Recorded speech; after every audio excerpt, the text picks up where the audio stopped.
Uttar Pradesh Chief Minister Yogi Adityanath on Thursday alleged that the father of former JNU student leader Umar Khalid, an accused in a Delhi riots case, had assured Samajwadi Party President Akhilesh Yadav that he was hatching a conspiracy in favor of the party. Addressing BJP's Samajik Pratinidhi Sammellans here, Adityanath said opposition parties can go to any extent.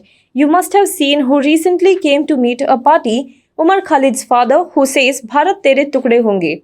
That person, that is Khalid's father, comes to meet the Samajwadi Party president and assures him not to worry as he is hatching a conspiracy for the party. What do you expect if these people come to power? The chief minister said. In light of Yogi Adityanath's accusation, our correspondent Samruddhi Sakunia spoke to Umar Khalid's father. Here is the interview.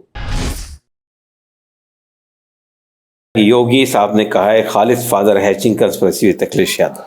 तो ये पढ़ के मुझे हंसी आई और ये ख्याल हुआ कि ये योगी साहब का फ्रस्ट्रेशन बोल रहा है और ये फ्रस्ट्रेशन इस बात की दलील है कि उनको ये अंदाज़ा हो गया है कि वो इलेक्शन हारने वाले हैं।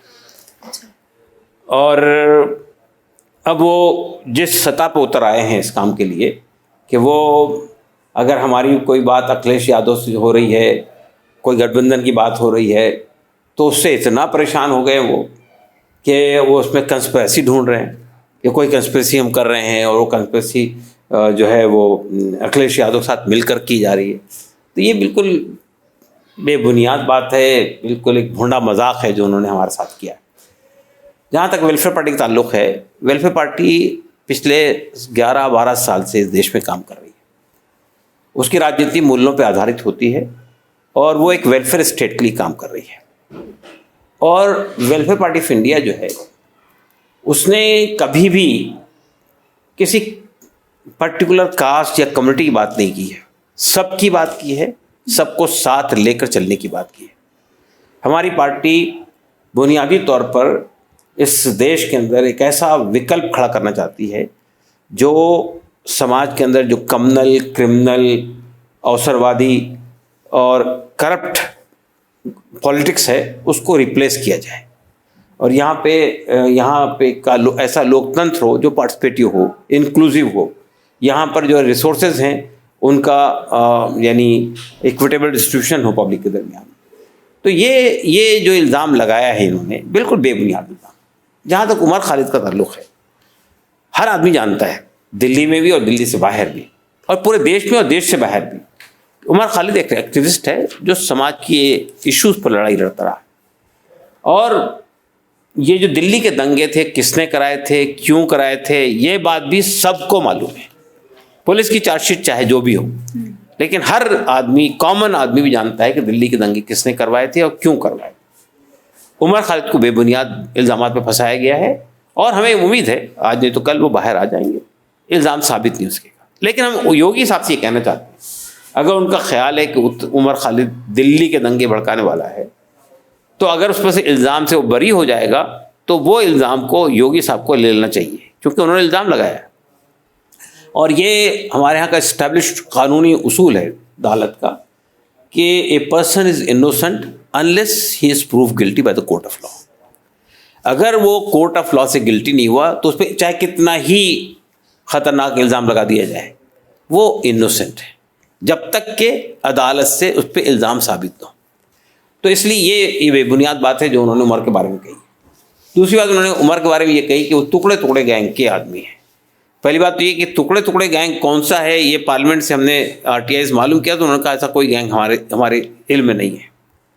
और दूसरी बात ये है कि ये जो JNU केस है, JNU केस को आज 5 साल हो गए हैं, लेकिन आज तक के उस केस में पुलिस ने चार्जशीट दाखिल नहीं की है कोर्ट के अंदर। केस चलना तो दूर की बात है, चार्जशीट दाखिल नहीं की है। अगर आपका ख्याल है कि कोई ऐसी बात हुई थी जो आपत्तिजनक नारे लगाए गए थे और कुछ ऐसा था तो आप केस चलाइए ना, अगर आपके अंदर दम है तो आप केस चलाइए। लेकिन अमित शाह साहब हों या योगी आदित्यनाथ हो, ये सिर्फ भड़काऊ बातें करते हैं, ये सिर्फ बेबुनियाद इल्ज़ामात लगाते हैं, ये सिर्फ समाज को डिवाइड करके, पोलराइज करके अपना वोट बटोरने की कोशिश करते हैं।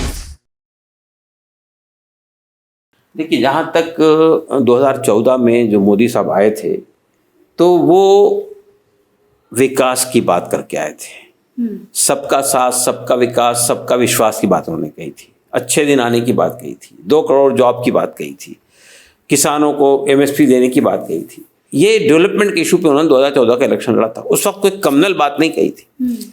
लेकिन 2019 का जब इलेक्शन आया तो उनके पास कोई उपलब्धि नहीं थी दिखाने के लिए कि जो बातें हमने कही थी उसमें हमने क्या काम किया। तो उस वक्त उन्होंने दूसरा कार्ड खेला। तो ये जो कम्युनल कार्ड है ये एक बार चल सकता है, बार बार नहीं चला सकते आप। यानी पब्लिक को आप बार बार बेवकूफ़ नहीं बना सकते। एक बार 2 बार आप कर देंगे, उसके बाद नहीं हो सकता है। हमें उम्मीद है कि 2024 में पता चल जाएगा पब्लिक को कि ये इस सरकार का डेवलपमेंट एजेंडा कितना वीक है।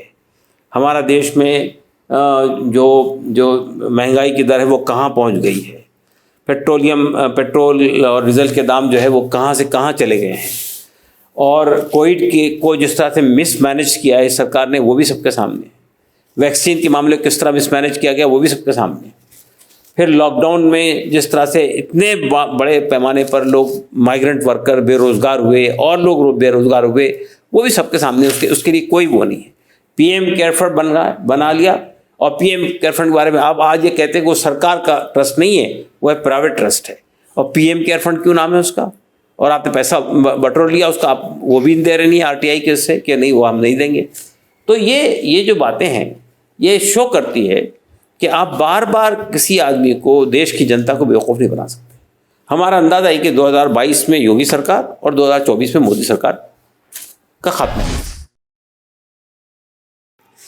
देखिए, असल में मैं तो आपको फिर भी ये कहना चाहता हूँ कि ये जो कुछ इन्होंने किया है, ये बात हमारी अखिलेश यादव से 2 अक्टूबर को मुलाकात हुई थी, और आज जो है वो 22 अक्टूबर है।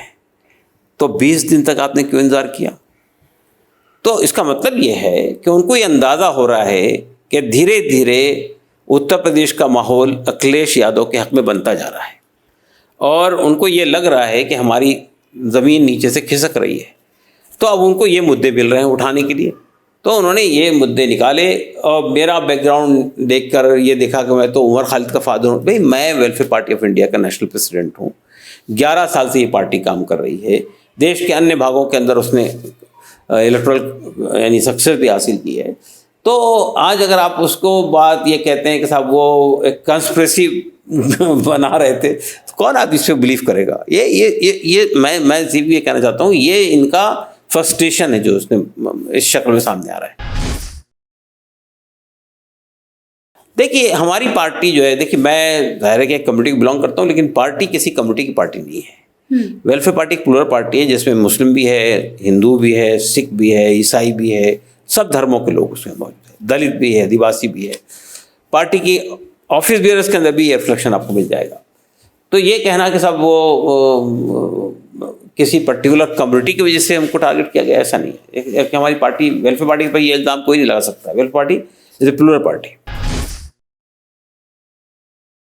ये तो यूपी पोल, यानी जब पोल होंगे तो पता चल जाएगा आपको। आप ये कहना चाहते हैं कि आप किसानों के साथ जो भी करना चाहें करें, उनके खिलाफ कानून बना लें, उनको MSP देने से इनकार कर दें, और उन पर फिर जब वो उसके लिए धरना प्रदर्शन करें तो उन पर गाड़ी चढ़ा के उनको मार दें, और उसके बाद भी कुछ नहीं होने वाला है।